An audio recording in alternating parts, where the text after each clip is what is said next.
Nice. Hi, I'm Shannon from iHeartRadio. Nice to meet you. Nice to meet you as well. Still getting used to this. Yeah, right? Yeah. You're doing great. You're a natural. Congratulations on everything. How is it all feeling? It's wild. Yeah. What an experience. Like, the fact that so many of the cast members, we've been able to travel the world and promote it and actually meet people and get like a human interaction. It really is a game changer. So hopefully that continues, and just can't wait to share part 2. Yeah, and traveling around the world over the last 6 months. Yeah. I've got a lot of sleeves. You've got a lot of sleeves. Yeah. How does it feel? You look beautiful. Oh, thank you so much. I feel kind of like a flower, but I'm loving it. I was sat in our car on the way here. I was like enveloped, so I was like I could just sneak down inside it. Yeah. I love it so much. Okay, obviously music is such a huge theme. Yes. We are iHeartRadio, so we got to talk music. Of course. Was there any music that you were listening to in the trailer getting ready that you had on set? There was so much. I used to do guess what, like the Bridgerton version of this song is with Luke, because we sat next to each other in the makeup trailer, so I'd play music and we'd all try and guess what it was. We really loved, there was a cover of True Colours by Cyndi Lauper. That was a great one. Luke listened to a lot of Harry Styles. I listened to a lot of Beyonce. Nice. Yeah. Get the vibe going. Yeah. I love that so much. Who's on your playlist now? Who have you been listening to? Chapel Rome. Chapel Rome, so much. A lot of Lord, Casino of Queens, like, yeah. Love it. Yeah, all the girlies. That's so I just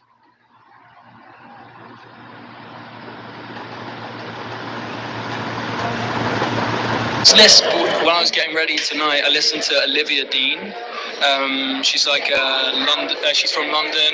It's like chill music. Like I love. Yeah. What else? Oh, I went to the gym today and did like a dance mix playlist, and it had a lot of Pitbull on. And obviously, like Pitbull has the whole reference in the show. Yeah. Like, so I had a little giggle whilst I was like training to that today. There's a variety. Like it changes every day. I love a makeover montage in any sort of TV show or movie. Do you have a favorite one from a movie? Oh. Whether it's like Pretty Woman or Miss Congeniality or Mrs. Doubtfire. Oh, it's not really a makeover montage, but it's, you know, in Romeo and Michelle when they make over Heather Mooney at the end and they make her buy the dress.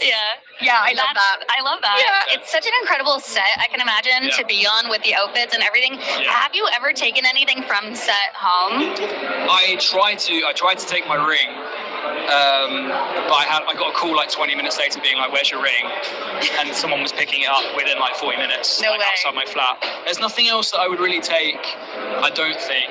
I mean, it's all so beautiful and it kind of needs to stay there so that we can continue to use it. Right. But you're right, the sets are like so beautiful, and like what's amazing is we rock up on set and everything is, it's not like one wall is a green screen, like everything looks like a theatre, like this, like it's beautiful.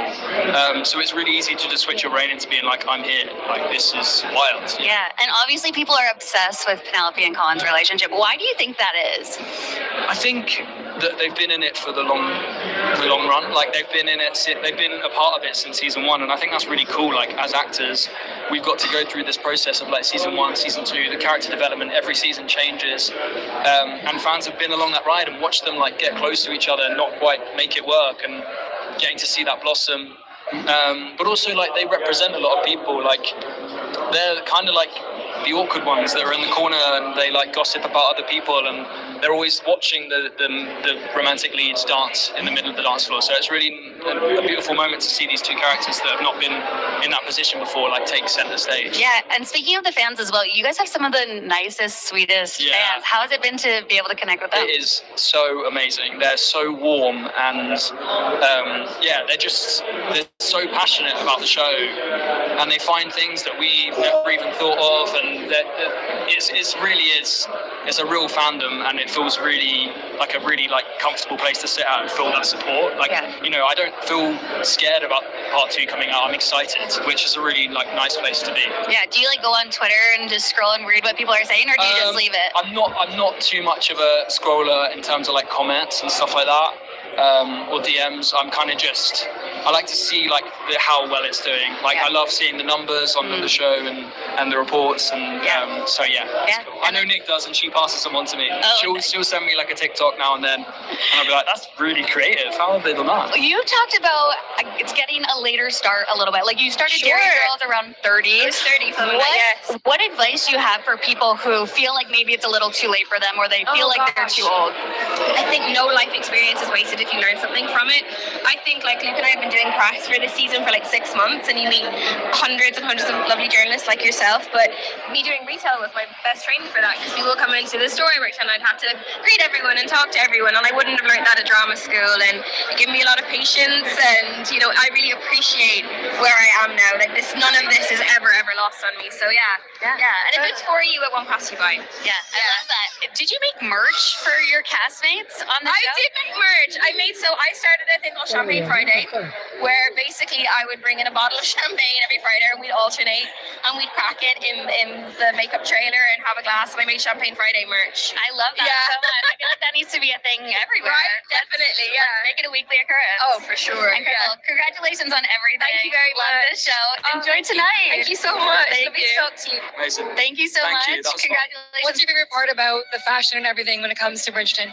Oh, I think it's given me such an appreciation of how much work and care and love and attention it takes to make a beautiful garment. Like, I have 6 people that make my gowns alone on the team, and that's not counting the designer. And like, there's rooms for embellishment, there's a milliner, there's a jeweler. It's just spectacular. So it makes you then want to have fun in your real life. Well, not that red carpets are real life, but you know, I was like, I can't dress boring for a Bridgerton premiere. I gotta, show up. Okay, one thing that I know I noticed from the beginning of the season was you came back into the season a new man, a bachelor, I'd say. So we have to ask, what tips or advice would you give to all the single men or ladies out there becoming that guy? Wow. You know what? He goes through a bit of a journey this year, and we discover that, you know, changing your outside isn't all it's cracked up to be. There's a lot of work that needs to be done inside as well. So we get to see more of that in part 2. But maybe, you know, a bit of advice that Colin would give is just like travel and just like learn about yourself, spend time on your own. I think that's the thing that I like dived into this year, is that when he traveled, he spent a lot of time on his own, like figuring out kind of the man that he wanted to be. And he was at that like awkward age of like being like late teens into like becoming an adult. So yeah, just trust the journey. You'll get there, lads. First comes marriage, then comes baby. Try to get her knocked up. Would there be like a baby name that you would want Polin to name their baby? Oh, I've always said if they have a baby and they have a boy, I would love to call it Elliot. I don't know. Because it's a little like Eloise. So it's a nod to their very beloved third wheel. As a Bridgerton, I would like to start with the letter A. You know, we do Anthony, Benedict, Okay, Colin, got it. but I feel like she won't go for that. You know what? I'm not going to say anything. I'm just going to back her decision. I'm just going to say that she's right. What a good husband. And would it be nice if it was a little redhead? Little redhead. She said, if it's a boy, Elliot for Eloise. Yes. Oh, she has told me that. Yeah. We love that. Yeah. Your fans, the fans are good. I would like her to say.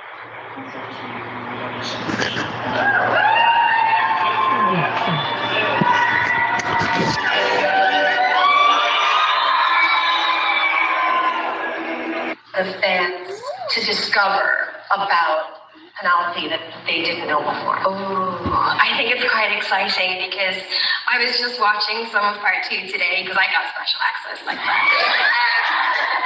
And it's so good. Part 2 is so good. It's so suspenseful. I think Penelope has really come into her own. She's found this confidence through Colin and through figuring out who she is. So to see her in that stage is really exciting. Yeah, she starts to step into her power in a major way. And what about Colin and what you're excited for fans to find out about him? Yeah, I think when we start this season, both Colin and Pen have like a physical transformation and a bit of a glow up. But what's amazing in part 2 is that they start to work on the inside and like try and grow up and find each other and how they become adults but together. So yeah, it's about that. I want to get back to the glow up though. Where did you find that Riz for Colin, and what was it like for you to sort of step into that? I don't know, maybe he channels like a little bit of his the previous leads of seasons 1 and 2. He comes back and tries to be like Big Bro and have the swagger. It's a bit of an ick, let's face it. These lines, I'm like, come on, bro. But no, it was really good fun to like explore that confidence. But ultimately, it's not there. Like he needs this one to help him get there. So yeah, that's that one, didn't I? I took you on a wild journey there. And Nicola, Colin, and Luke Newton join us now. Pretty much the hottest couple on the planet. And Colin is here. Let's start there. I mean, you've really made it when you're one name. Oh, I know. A little portmanteau, you gotta love it. Yeah. Yeah. Right. Yeah. When did you first hear about Polin as a name? It was the early stages, Very wasn't it? early. Of like, was it season 1? It Yeah. started to creep in. Yeah. And then it's just Because these this books year. have been around for like 20 years, so Yeah. the fans are so invested. So Yeah. we knew about Polin pretty quick, and they were like, when they found out we were cast, they were like, we want a picture of you two together. Yeah. So there's a Yeah, pretty we were old good at picture. trying We were. to get that out to them. And Polin has done it because the thing with Bridgerton, we all know, we're like, oh, will the next season be as good as the last season? And you guys did it. You guys did it. How many streams, Jeff? 2.3 billion streams. Yeah.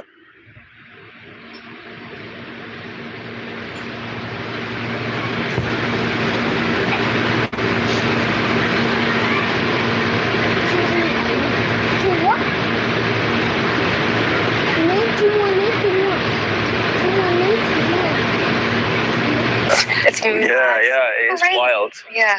When it gets to that sort of number, it's like hard to really. Yeah. Oh, I know. Yeah. Yeah, kind of wrap your head around. Yeah. Yeah, so.